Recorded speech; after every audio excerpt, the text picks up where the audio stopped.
Hello everyone and welcome to the channel. I'm back to break down this 10-game NBA DFS slate on DraftKings. Before we get into it, if you do enjoy the content at any point in this video, if you could please leave a like on this video, subscribe to the channel, and hit the notification bell, I would greatly appreciate that. YouTube continues to tell me about 60% of my audience is not subscribed, so if that's you and you're enjoying this content, if you could take 1 second, that would be greatly appreciated. And I do offer an NBA DFS package that's linked below in the description where you can get access to my premium NBA projections, my NBA data sheet, player stats, team stats, play context stats, figure out which teams are best on the offensive glass, which teams are giving up the most rebounds, etc. on top of the projections and all that stuff, as well as being able to ask me questions all the way up until lock. So check that out. And with that being said, let's go ahead and start breaking down this slate today. First game on the slate, we got Golden State taking on the Toronto Raptors. This game right now comes in with a 227 over-under with a 2-point spread in favor of the Toronto Raptors, so expect it to be a fairly decently paced game here. Stephen Curry is back for the Warriors, so he has cut into the usage a little bit of the guys that we were using for value at one point, with guys like Draymond Green, Kelly Oubre, Andrew Wiggins, playing 36 minutes last time out, putting up 56 DraftKings points, continues to shoot the ball very well.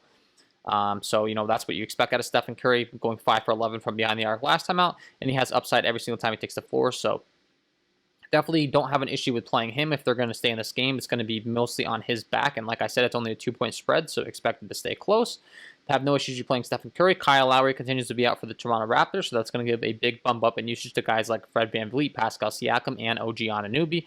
All three of these guys are going to become much better plays at their respective price tags, and they get a pretty good matchup taking on this Golden State team, which isn't the best defensively. Fred VanVleet recently putting up 52 DraftKings points in his most recent game. Pascal Siakam at 7-8. As I mentioned, great play, and OG Anunoby. Definitely going to have interest in all these guys. Playing massive minutes, playing high 30s to 40 minutes a game, and not worried about the Golden State side slowing them down. As far as anyone else besides Stephen Curry on the Golden State side, not too sure I'm really trying to go there. Andrew Wiggins, sure, 7'5". Draymond Green, 6'7". Kelly Oubre, 6'5", maybe. But overall, I feel pretty good about just playing Stephen Curry. And I think there's going to be some better options as far as secondary options in other games as we go along the slate here. Houston taking on Boston, second game on the slate. This game right now comes in with a 223.5 over-under with a 9.5-point spread in favor of the Boston Celtics. So Boston expected to win this game fairly easily. That could result in some less minutes for guys on the Boston side if this game gets out of hand. John Wall is currently listed as questionable in this one, which is going to impact the Houston Rockets rotation. If he's out, look for Kevin Porter Jr. and Sterling Brown to really take a big bump up as far as their responsibilities are concerned. And I would definitely like Kevin Porter Jr. a lot more at 6'5". He continues to be a very good fantasy point producer. He has been all season long. And if there's no John Wall, he's just going to get a bigger bump up in his usage. Same rule applies for Christian Wood at 8'4". No John Wall, he's going to take on a lot more duties as well. And like I said, guys like Sterling Brown, even a Jayshawn Tate, Kelly Olynyk, a little bit less so because he's a forward. But definitely would have no issues in playing some Sterling Brown at 4'4", and maybe even some Ben McLemore at a cheaper price tag. Probably not going to be top options on the slate, but we saw Sterling Brown get 31 minutes last time out, so you see my point as far as him getting more minutes. And then Robert Williams continues to start on the Boston side. He's a great fantasy point per minute producer, and he's getting a lot more opportunity with there being no Daniel Tice on the team anymore. Played 32 minutes last time out against New Orleans. He only put up 32 DraftKings points, which is a little underwhelming for him. Typically, he'll produce at a higher rate than that, so I would look for him to continue to have a lot of upside here. Kemba Walker, Jason Tatum at 9-1. I don't really think he's worth paying up for. Jaylen Brown has returned. I think the rotation's getting a little bit more clogged up, so to speak, so I'd rather play Jaylen Brown at 7-9 instead of pay up for the 9-1 in Jason Tatum. Similar upside, similar roles, and I just think it's worth the price discount. Same rule applies for Marcus Smart and Evan Fournier. Obviously, you can't play all of these guys, but you can play maybe 2 per lineup with the environment and the Houston defense not being the best. I wouldn't have an issue with you playing 2 of those guys. Don't get too crazy. Dallas taking on New York. This game comes in with a 213.5 over-under, a 5.5-point spread in favor of the Dallas Mavericks.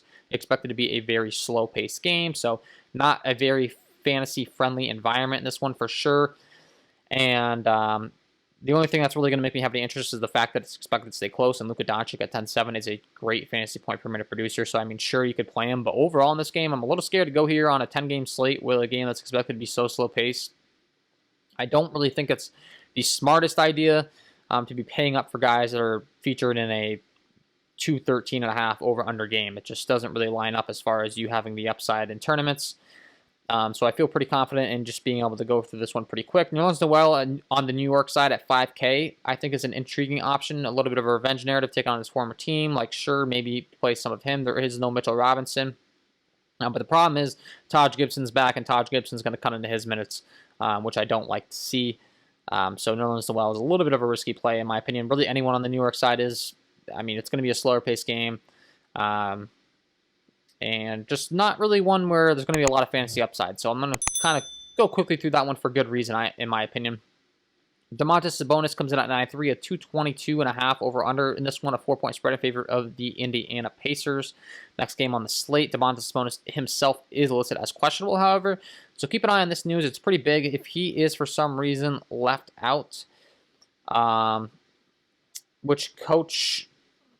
The Indiana Pacers coach said that he does expect Sabonis to be available, despite he was experiencing some discomfort Thursday. That's the latest update on Sabonis. So he's expected to be in. Just keep an eye on that one. If he's out, it's a big bump up to a guy like a Miles Turner at 6K. And I do definitely like targeting the Charlotte front court. They don't scare me whatsoever. So the Indiana bigs, I'm going to have some interest in.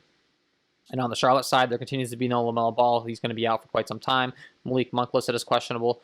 You know, if those guys are out, we're going to have a lot more interest in guys like Terry Rozier, Gordon Hayward, Devontae Graham. They continue to see their price tags climb, but for good reason. The production has been there. All these guys taking on bigger roles on the Charlotte side. So I have no issue with you playing one of these guys. I wouldn't get too crazy. Probably would just stick to one, but one of these guys is going to have a big game between the three of them. And I definitely would advise that you continue playing them. With there being no LaMelo Ball, they have taken a big bump up in usage. And on the Indiana side, you got Karis LeVert, Malcolm Brogdon. Same rule applies to these two guys. Both of these guys have the upside to have huge games. And both of them are kind of limiting each other's upside. However, one of them seems to be having a big game, game in and game out. So I would say maybe play one of them in your lineups. Feel pretty good about it on the taking on the Charlotte squad for sure in this one. Minnesota taking on the Memphis Grizzlies. This game right now comes in with a 231 over-under with a 7-point spread in favor of the Memphis Grizzlies. Should be a good fantasy environment as far as the pace is concerned. The only issue we possibly could have is the Memphis side blowing out this Minnesota side, but I tend to think the game stays close. And it's going to stay close because Karl Anthony Towns and Anthony Edwards and Malik Beasley, these three guys on the Minnesota side, we know they're the ones that we're looking to target. Very straightforward, and I love that in fantasy. When you know who you're playing, you know who's getting the big minutes, you know who's getting the usage. It makes you feel confident throwing those guys in your lineups and game stacking it up. And the beautiful thing about it is we know our run back options on the other side as well. It's going to be Jonas Valanciunas and John Morant. They're the top two guys on the Memphis side. So feel real confident playing all these guys at the top, getting lots of minutes, getting lots of usage, and you throw them all in, and the game stays close. They're all going to have big games, and you're probably going to be looking pretty good in your lineups. So definitely a game you could have interest in this one. And then Dillon Brooks, Kyle Anderson are cheapy options on the Memphis side that could have big games as well. I continue to say you can play Dillon Brooks night in and night out, and it's true because he's priced in the mid 5K range, and the guy can put up 40 DraftKings points every night. And the same rule applies to Kyle Anderson, who himself did put up 40 DraftKings points the last time out. So, yeah, definitely have interest in those guys. Just keep in mind, the more of them you play, though, the more you're going to have production on the Minnesota side. So maybe even throwing in a guy like a Ricky Rubio wouldn't be the worst idea, but I'd probably stick to the top three in Karl Anthony Towns, Anthony Edwards, Malik Beasley, and then my top two guys, Jonas Valanciunas, John Morant, and then Dillon Brooks on the Memphis side. Chicago taking on the Utah Jazz. This game right now comes in with a 228.5 over-under with a 13.5-point spread in favor of the Utah Jazz. Utah expected to blow out the Chicago side in this one, so it's a little scary targeting this game. That's from a fantasy aspect, because if it does turn to a blowout, of course, you know, all your plays are kind of dead. Donovan Mitchell listed as questionable. Zach LaVine listed as questionable. Joe Ingles listed as questionable. We have a lot of news to monitor in this one, I will say, so it makes it a little dicey as far as, you know, giving you full advice right now. Because depending upon if these guys being out, you know, that's going to impact. Joe Ingles is listed as probable, so I'd say he's going to be in. As Kobe White's recent update is listed as a true questionable. So Kobe White and Zach LaVine both listed as questionable. If they're out, we're going to continue to see Thomas Satoransky take a big bump up in usage, so he becomes a great play. And then, of course, Nikola Vucevic at 9K, the new acquisition for the Chicago side, will take on a lot of responsibility as well. Not the greatest matchup taking on this Utah side, though. They're very good defensively, like I said. I mean, they're already expected to blow this team out. Maybe a Lauri Markkanen at 5-1 will get a big bump up as well. Playing 34 minutes last time out, putting up 33 DraftKings points, I wouldn't have an issue playing him. But, like I said, I think the Chicago side's probably going to have a hard time keeping this one close, and if it does turn into a blowout, I'm going to have a lot of interest in playing some of these guys in the lower range, and most specifically, it would be Denzel Valentine. If this game turns into a blowout, this guy's a good fantasy point producer. He saw 29 minutes last time out, put up 33 DraftKings points. If Zach LaVine and Kobe White are out, this is your guy, Denzel Valentine at 3.5. That's way too cheap for his upside, and I'd have a lot of interest there. Atlanta taking on New Orleans. This game is going to be fantasy goodness at its finest. A 223.5 over under, which in my opinion seems to be a little low. I don't know why that total is so low, but I can tell you that I'm definitely going to have interest in targeting this game. Both sides play quick. Both sides not really good defensively. John Collins listed as out. Lonzo Ball listed as questionable. Josh Hart listed as questionable. The whole New Orleans side listed as questionable. So that's the only issue we're dealing with here. We don't know who's going to be in the game.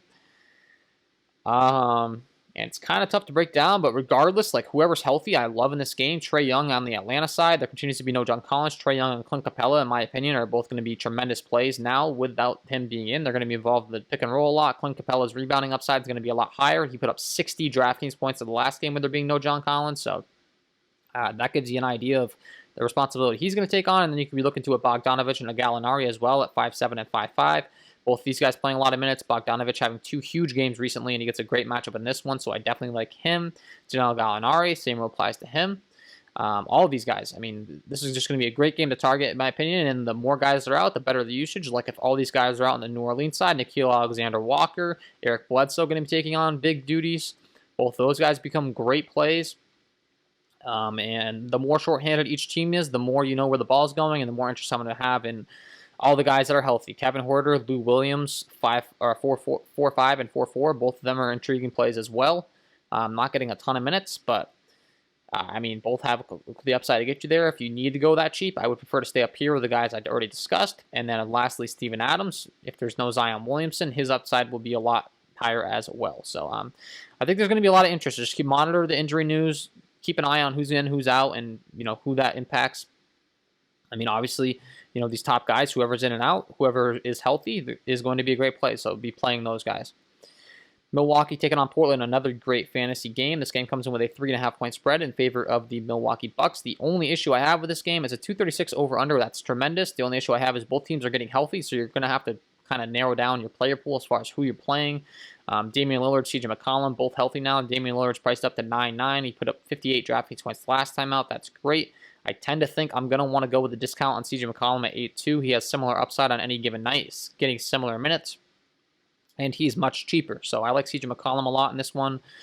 Chris Middleton, Drew Holiday, both great plays on the Milwaukee side as well. And then you got Norman Powell, the new acquisition on Portland, which he could really pay off in this one as well at 6.4, and Robert Covington. All these guys playing lots of minutes. You know where the minutes are going. It's a tremendous thing. The only issue I have is you're probably going to have to narrow each side to like 2 players. Maybe play like a Giannis and Chris Middleton, or Chris Middleton and Drew Holiday, fade Giannis. On the Portland side, maybe play Dame and CJ McCollum. Hope they both have big games, or maybe just go to the cheaper options and CJ McCollum and Norman Powell. You get the gist of it. That's the strategy I'd be having in this one. But definitely have interest in these guys. And like I said, I kind of do prefer taking the discount on the guys that are good fantasy producers. They're just cheaper, like a CJ McCollum, a Chris Middleton, a Drew Holiday, and Norman Powell. I think these guys have the upside to really get you there at their respective price tags in this game and have huge games. I mean, Drew Holiday just put up 47 and 56 DraftKings points, and he's still only priced at 7.5 compared to Giannis, priced up at 10.9. In Giannis's recent performances, he's putting up like the same output. Now, of course, Giannis could explode for like 80 DraftKings points. That's a possibility, and that's why you're playing him. But I really do like the discounted guys in this game. The Los Angeles Lakers taking on the Sacramento Kings. This game comes in with a 222.5 over under with a 5-point spread in favor of the Sacramento Kings. As far as my favorite options in this one, there is no LeBron James, there is no Anthony Davis, there is no Andre Drummond, and the Sacramento side is terrible defensively, so I'm going to really have a lot of interest in guys like Kyle Kuzma, Dennis Schroeder, and Montrezl Harrell. These 3 guys you can really lock in on and feel confident in this game. And they're going to be big priorities for me because, like I said, the Sacramento side's not good defensively. They're taking on a lot of responsibility. Andre Drummond's short-lived appearance with the Lakers, he's now out, so I feel real confident playing all of these guys. We know that Harrell's going to get the boards. You can even play a Taylor Horton Tucker or a Markieff Morris. A little less interest in these guys. I'd really focus on the big three. And then on the Sacramento side, I'm a lot less interested because of how healthy they are. They got guys like Harrison Barnes, Tyler Burton, Buddy Hield, DeLon Wright. Marvin Bagley's out, so I mean, that's going to give a little bit of a bump up in the rotation to minutes to these guys. But overall, I'd be playing like one of these guys in this game. Don't get too crazy. Pick the one that's going to have a big game. Maybe it's Buddy Hield, maybe it's Halliburton, maybe it's Harrison Barnes. But overall, personally, I just think there's a lot of other teams that are shorthanded, like the Atlanta-New Orleans game that we talked about. If the news comes out that they're going to be shorthanded, I'd rather be going there than playing people from this Sacramento side. And the last game on the slate is going to be very bad from a fantasy point perspective. It's a 13-point spread in favor of the Phoenix Suns. It's expected to be a slow-paced game, a 219.5 over-under. Suns are expected to win by a lot. The game's expected to be slow-paced. I'm not really looking to play anyone on the Suns. I would have more interest in the guys on the Oklahoma City side, like Moses Brown, Isaiah Roby, just because of the injuries and how short-handed they are. But keep in mind, this is a very negative fantasy point environment, so I would limit my exposure to maybe one or two of these guys. Capture the upside and who has the big game. Not get too crazy. You got Svi Mikhailuk, Kenrich Williams as well, but realistically, you're probably playing Moses Brown and Isaiah Roby, Svi Mikhailuk as well. 36 minutes, 37 DraftKings points last time. I have no issue with him. He's a very good three-point shooter. Pokusevski at 5K. Maybe some of these cheaper options on the Oklahoma City side you could be playing and knowing that they're going to get there and they're still going to play in the blowout run. So I have no issue with those guys on the Oklahoma City side. Not really interested in anyone on the Phoenix side. And that is all for me in this 10-game breakdown. Before I let you guys go, I got to give you my lock of the night. Let's get into it.